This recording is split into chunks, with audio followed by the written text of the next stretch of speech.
ربنا انفعنا بما علمتنا رب علمنا الذي ينفعنا رب فكهنا وفكه أهلنا وقرابات لنا في ديننا رب فكهنا وفكه أهلنا وقرابات لنا في ديننا مع أهل القطر أنثى وذكر مع أهل القطر أنثى وذكر ربي وفقنا.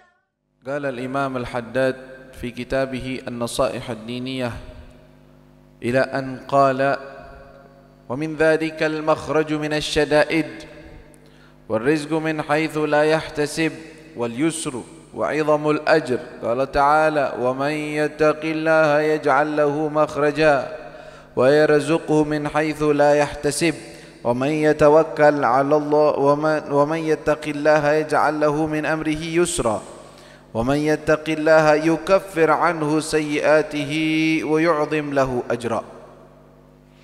ومن ذلك الوعد بالجنة. قال الله تعالى: تلك الجنة التي نورث من عبادنا من كان تقيا. وقال تعالى: مثل الجنة التي وعد المتقون. وقال تعالى: وأزلفت الجنة للمتقين. وقال تعالى: إن للمتقين عند ربهم جنات النعيم. وقال تعالى: إن المتقين في جنات ونهر في مقعد صدق عند مليك مقتدر. ومن ذلك الكرامة في الدنيا والآخرة. قال الله تعالى: إن أكرمكم عند الله أتقاكم. فجعل الكرامة عنده بالتقوى لا بالأنساب ولا بالأموال ولا بشيء آخر. وكم وعد الله ورسوله على التقوى من خيرات وسعادات ودرجات وحسنات وصلاح وفلاح وغنائم وأرباح يطول ذكرها ويتعذر حصرها. معاشر الحاضرين والحاضرات rahimakumullah, dalam kitab An-Nasaih Ad-Diniyah pembahasan kita selaras dengan hadis yang tadi dibawakan. Hadis daripada kitab Mukhtar al-Hadits, ittaqillaha haitsu ma kunta wa atbi'is sayyi'atal hasanata tamhuha wa khaliqin nasa bi khuluqin hasan. Kita masih membahas mengenai keutamaan orang yang bertakwa, janji Allah terhadap orang-orang yang bertakwa. Apa yang Allah akan berikan? Salah satu janji Allah kepada orang yang bertakwa adalah Allah akan berikan makhraj minasyada'id, akan diberikan jalan keluar dari semua kesulitan. Siapa dari kita enggak punya kesulitan? Siapa dari kita enggak punya sesuatu yang kita pusingkan, yang kita pikirkan? Maka solusinya takwa Allah. Takwa kepada Allah itu solusi. Jangan mau mendengarkan omongan-omongan dari selain Allah dan Rasulnya yang memberikan solusi dengan maksiat kepada Allah. Hati-hati. Banyak tipu daya muslihat dari setan, dari iblis dan teman-temannya yang mengajak orang untuk mendapatkan solusi dengan maksiat kepada Allah Subhanahu wa taala. Orang punya hutang, orang punya keperluan, saya pengen beli ini, bagaimana caranya saya pengen punya? Tulisannya melepas daripada masalah tanpa masalah. Maksudnya apa? Minjem. Pakai apa? Riba. Gadaikan barangmu, punya HP, punya laptop, punya apa? Gadaikan, dapat duit langsung cair. Cepet kan? Nggak pakai masalah? Nggak pakai masalah? Masalah di atas masalah. Udah utang, utangnya lebih, udah gitu dosa. Muamalah rabawiyah, dilaknat oleh Allah Subhanahu wa taala, diperangi oleh Allah, terus mau minta solusi. Iya, kalau memang kadang-kadang memang dapat kemudahan, setelah itu bisa membayarnya. Kalau tidak bisa membayarnya, dikejar-kejar utang. Udah gitu bertambah. Kenapa engkau cari solusi dari jalan yang diharamkan oleh Allah? Apakah engkau tidak percaya dengan Allah? Apakah tidak percaya dengan janji Allah? Apakah mereka bisa memberi solusi, Allah tidak bisa? Allah sudah janji, kalau engkau bertakwa kepada Allah, Allah kasih jalan keluarnya. Yang penting dari kita jangan mensyaratkan jalan keluarnya harus dari sini. Kadang-kadang kita begitu tuh. Kita punya masalah. Pokoknya jalan keluarnya harus punya ini. Harus ada duit sekian baru selesai masalah. Siapa bilang? Kenapa engkau membuat syarat terhadap dirimu sendiri? Bahwa solusinya harus seperti ini. Kenapa? Apakah itu aja jalannya, nggak ada lagi yang lain? Ada 1000 cara, 1000 solusi. Kenapa kita membuat rahmat Allah sempit, pemberian Allah sempit hanya pada satu titik saja? Jangan engkau sempitkan sesuatu yang luas. Allah maha luas. Allah kalau udah ngasih jalan keluar itu tanpa kita sangka, tanpa kita bayangkan, tanpa kita tahu. Tapi solusinya takwa Allah. Beribadah kepada Allah, istighfar, minta kepada Allah, taubat kepada Allah, terus di dalam ketaatan, pasti Allah bukakan jalannya. Janji dari Allah Subhanahu wa taala. Wa man yattaqillaha yaj'al lahu makhrajan. Udah begitu urusan rezeki, wa yarzuqhu min haitsu la yahtasib. Rezeki yang sering kita pusing, yang kita aduh pagi gimana cara? Takwa kamu kepada Allah. Salat, zikir, tilawatul Quran. Rezeki jalan. Kau kerjakan apa yang kau bisa. Ikhtiar yang engkau miliki, enggak usah berlebihan. Enggak usah terlalu mencari sesuatu di atas kemampuan. Sesuai dengan yang engkau mampu. Ikhtiar, enggak apa-apa. Jalan keluar. Keluar rumah, ketemu dengan teman, silaturahmi dengan fulan, silaturahmi dengan fulan, dengan tetap mendirikan salat, tetap mengerjakan ketaatan kepada Allah, tetap hadir dalam majelis-majelis kebaikan, pasti Allah akan bukakan jalannya. Enggak ada kata mentok di sisi Allah Subhanahu wa taala. Mentok di kita. Kalau di Allah enggak ada mentok. Allah akan bukakan jalannya. Maka itu jangan sekali-kali menyempitkan luasnya karunia Allah Subhanahu wa taala. Solusinya takwa Allah. Hati-hati. Kadang-kadang dikala kita dalam keadaan sempit, kita mencari rezeki pusing, ada tawaran dengan pekerjaan-pekerjaan yang ada haramnya atau ada sesuatu, kita mungkin berpikir, "Waduh, nggak ada jalan lagi udah. Ini udah mentok. Ini jalan yang kebuka." Bukan, ini ujian dari Allah. Allah sedang menguji. Apakah engkau tetap berada dalam jalan takwa atau tidak? Kalau engkau bilang, "Enggak, saya mau tinggalkan itu. Saya nggak mau." Memang ada tawaran pekerjaan, tetapi pekerjaan tersebut membuat saya lalai dari Allah, bahkan bisa maksiat. Enggak, saya nggak mau. Ya Allah, saya tinggalkan pekerjaan itu yang menggiurkan untuk saya dapatkan nafkah untuk keluarga, karena saya tahu itu haram. Gantikan saya ya Allah dengan yang lebih baik. Maka tidak lama pasti Allah akan berikan jalan keluar. Disebutkan, man taraka syai'an lillah awwadahu Allahu khairan minhu. Siapa orang yang meninggalkan sesuatu karena Allah, ini karena Allah saya tinggalkan, saya nggak mau, maka Allah akan gantikan dengan yang lebih bagus, lebih indah, lebih baik. Begitu juga ketika kita ditawarkan suatu pekerjaan, tapi pekerjaan ini akan menyebabkan kita sholatnya pun susah. Mau sholat 5 waktu susah, apalagi hadir majelis taklim, nggak bisa hadir majelis taklim gara-gara itu, tinggalkan.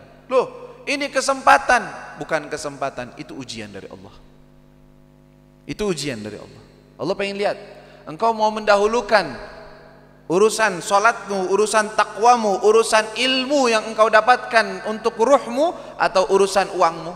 Allah mau lihat mana yang didahulukan.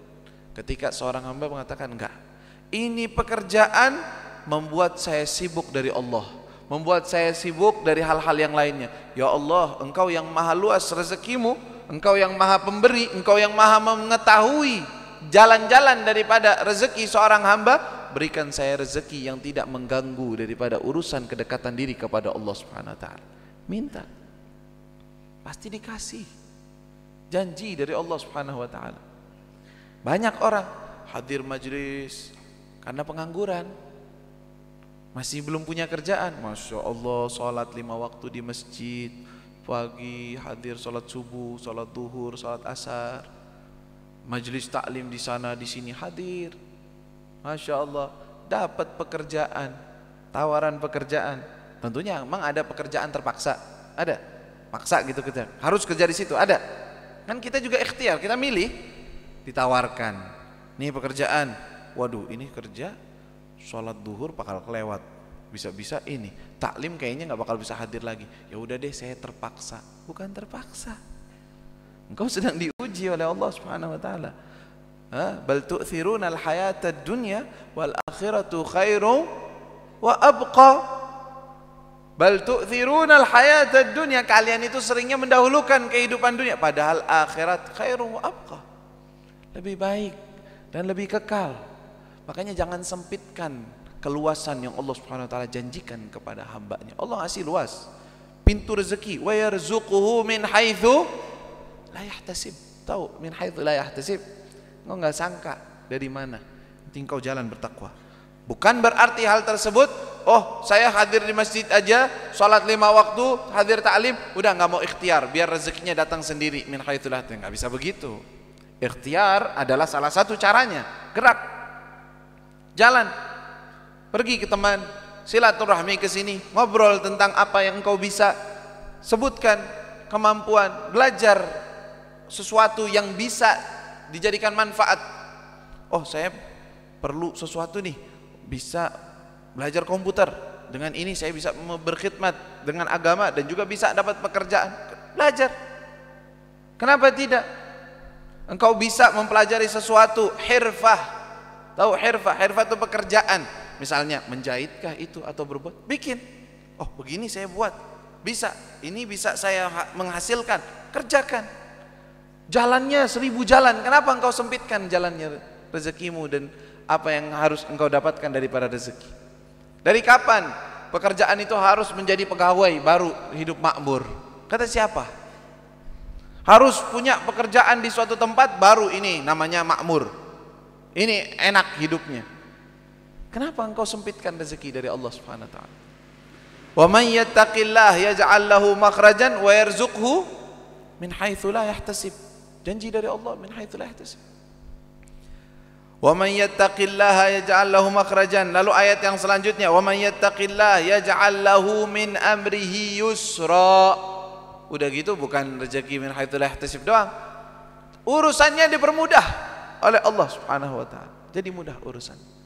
Yaj'al lahu min amrihi yusra, kemudahan. Ada kelembutan dari Allah Subhanahu wa taala. Ternyata dia perlu sesuatu, harus mengerjakan sesuatu, karena dia tetap melazimi takwa kepada Allah, dimudahkan urusannya oleh Allah Subhanahu wa taala. Kelembutan dalam muamalat dari Allah Subhanahu wa taala akan terlihat, nampak pada dirinya, pada keluarganya, pada keadaannya, asal dia berjalan dengan jalan takwa kepada Allah Subhanahu wa taala. Wa may yattaqillaha yukaffir anhu sayyi'atihi wa yu'dhim lahu ajra. Siapa yang bertakwa kepada Allah, Allah akan tebus, Allah Subhanahu wa taala akan ampuni dosa-dosanya, kesalahan-kesalahannya dimaafkan oleh Allah. Yukaffir anhu sayyi'atihi, dan Allah jadikan pahalanya besar. Pahalanya besar kalau dia bertakwa kepada Allah Subhanahu wa taala. Pahala yang amalan yang kelihatannya kecil di mata dia, kalau udah diterima, karena syarat penerimaan adalah takwa Allah, ketika diterima amalan tersebut yang kecil jadi banyak di sisi Allah Subhanahu wa taala. Kita sedekah, mungkin sedekah kita cuma sepele, sesuatu yang kecil, Allah terus kembangkan, Allah bungakan. Kalau mau bunga yang halal, ada nggak bunga halal? Riba halal ada? Ada. Riba sama Allah. Kif riba sama Allah? Nanti sedekah ikhlas karena Allah, itu nanti Allah Subhanahu wa taala investasikan, Allah kembangkan, dibalikin sama Allah berkali lipat. Kan riba, minjemin sesuatu dibalikinya lebih. Bahkan itu dianggap oleh Allah sepertinya engkau meminjamkan kepada Allah. Orang sedekah, harta dari Allah, taufiknya dari Allah, kemampuan dia bisa bersedekah karena Allah. Kata Allah, man dzalladzi yuqridullaha qardan hasanan. Enggak. Itu perbuatanmu saya anggap sepertinya engkau meminjamkanku. Loh, minjem kepada Allah, minjemin Allah. Kita ngasih kepada orang yang susah, orang yang membutuhkan. Itu kata Allah, saya anggap ini pinjaman. Terus kenapa ya Allah? Saya akan terus setelah itu saya balikkan kepadamu berlipat ganda. Tapi syaratnya takwa Allah.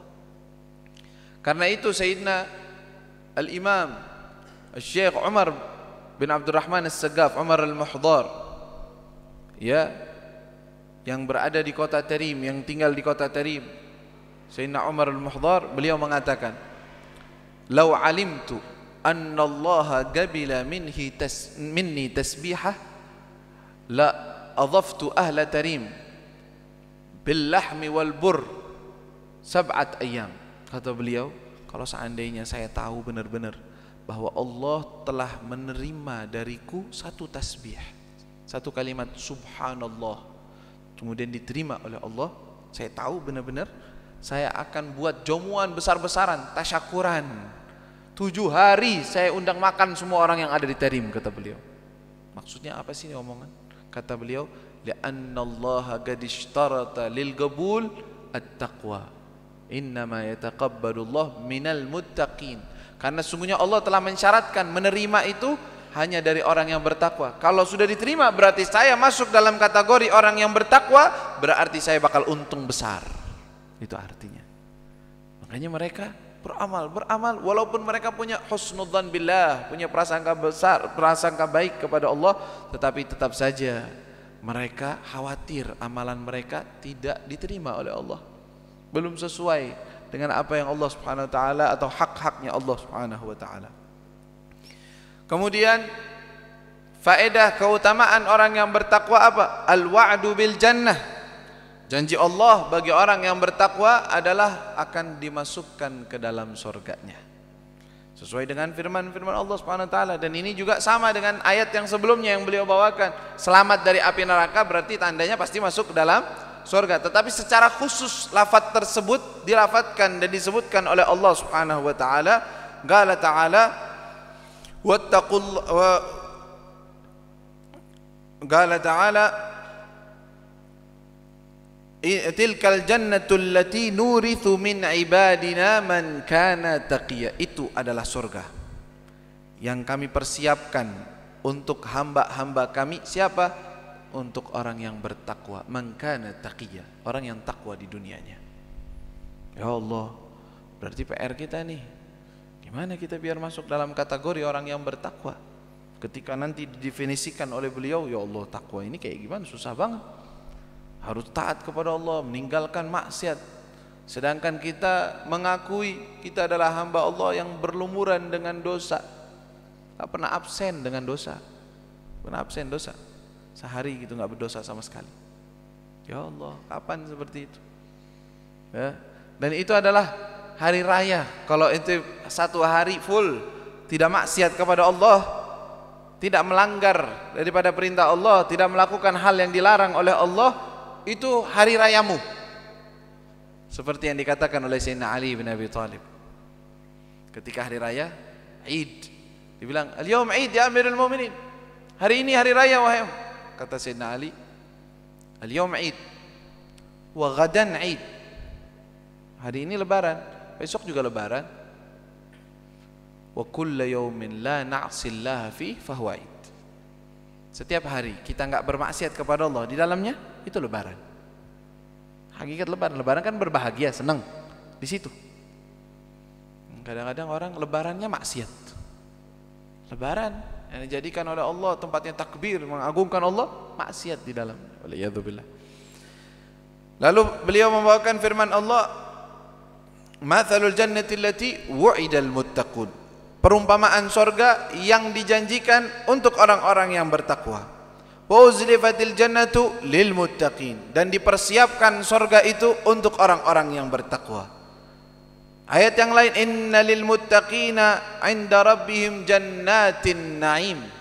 Bagi orang-orang yang bertakwa itu disiapkan oleh Allah sorga yang sangat nikmat di dalamnya.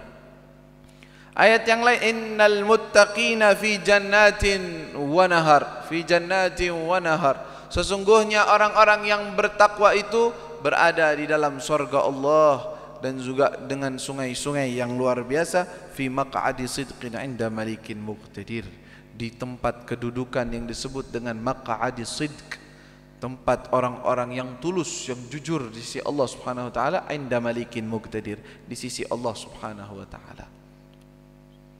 Janji Allah kepada orang-orang yang bertakwa. Terus setelah ini kita biasa aja gitu. Setelah mendengar ucapan-ucapan semacam ini, terus kita nggak ada keinginan, nggak ada cita-cita untuk membenahi diri, memperbaiki diri, untuk masuk dalam kategori orang yang bertakwa. Ini tanda hati kita keras, tanda kita ini bebel. Bilang takwa, kemuliaan orang yang bertakwa, kemuliaan, itu mah orang yang bertakwa. Kalau ana sih enggak, ya udah deh, ana jalan aja begitu. Udah. Hal radita bidun, apakah engkau ridha, rela terhadap dirimu bahwa engkau menjadi orang yang biasa begitu aja, nggak punya cita-cita, naikin dikit gitu cita-citanya, himmah tinggi semangatnya, walaupun belum tentu sampai, tahu diri memang ya belum tentu sampai, tapi naikin dikit dong cita-citanya. Masa cita-cita udah deh, yang penting anak selamat aja deh, yang penting nggak tahu Allah ampunin aja udah cukup. Kalau untuk jadi orang yang golongan orang yang bertakwa itu susah, itu sih. Kenapa seperti itu? Apakah engkau merasa bahwa Allah tidak mampu memberikanmu? Apakah engkau merasa bahwa Allah pelit ketika engkau meminta kepada Allah tidak diberikan? Kenapa engkau merasa hal itu adalah sesuatu yang jauh? Enggak jauh, dekat. Minta sama yang punya, minta sama yang punya, minta dari Allah Subhanahu wa taala, minta taufiknya, minta hidayahnya. Punya niat, ya Allah saya pengen masuk dalam golongan orang tersebut, golongan orang-orang yang bertakwa, golongan orang-orang yang engkau muliakan. Saya tahu hal tersebut jauh, susah, tetapi itu mudah kalau engkau berikan ya Allah. Punya cita-cita naik, jangan cita-citanya cuma urusan dunia aja. Punya cita-cita urusan dunia aja, urusan perut, urusan baju, pakaian, urusan fasilitas, kendaraan.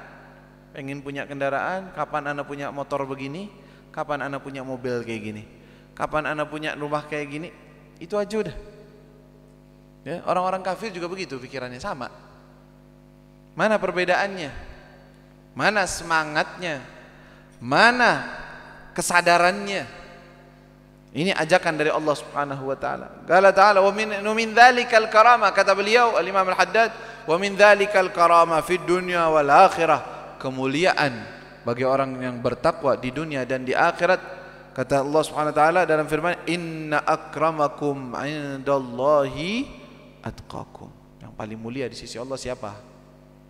Orang yang duitnya banyak, orang yang jabatannya tinggi, orang yang banyak pengikutnya, orang yang banyak dipuji, orang yang banyak apa?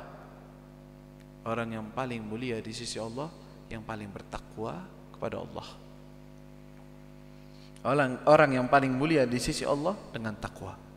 La bil ansab, kata beliau, bukan dengan nasab.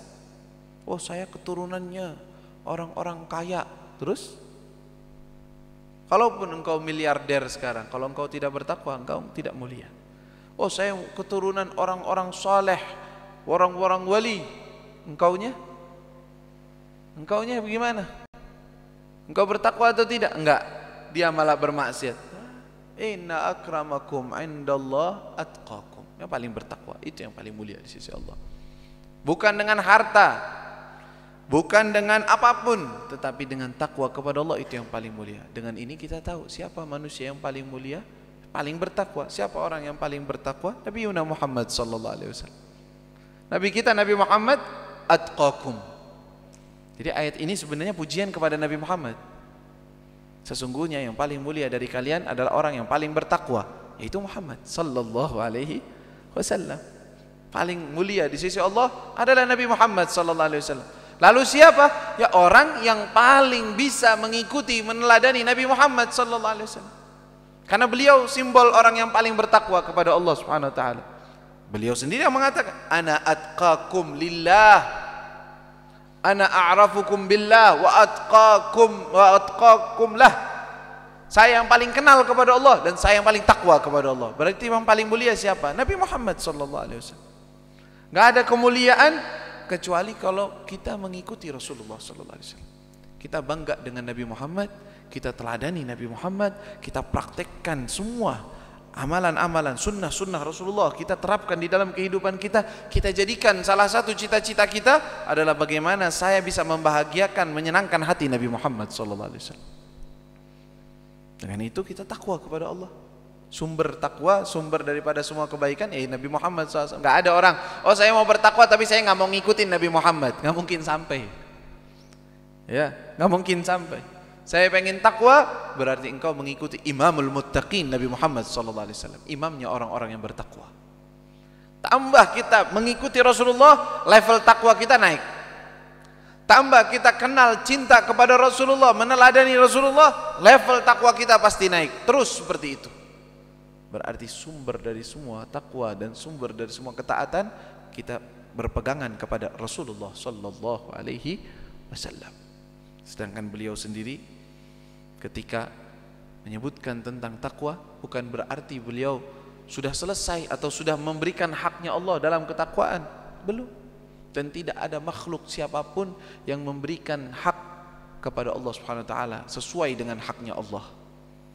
Karena saking mulianya Allah, saking besarnya haknya Allah, walaupun kita beribadah seperti apapun maka tidak bisa. Bahkan beliau Sayyidul Muttaqin, orang yang paling bertakwa, telah mengakui hal tersebut. Beliau mengatakan, la uhsi thana'an 'alaik anta kama athnaita 'ala nafsik. Saya enggak bisa memuji engkau sebagaimana engkau berhak, sebagaimana engkau memuji dirimu sendiri Allah Subhanahu wa taala.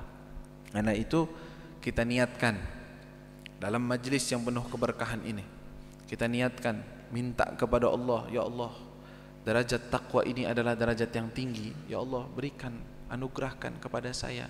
Jadikan saya orang yang bertakwa. Jadikan saya dan keluarga saya orang-orang yang bertakwa kepadamu ya Allah. Jangan keluarkan saya dari golongan orang yang bertakwa.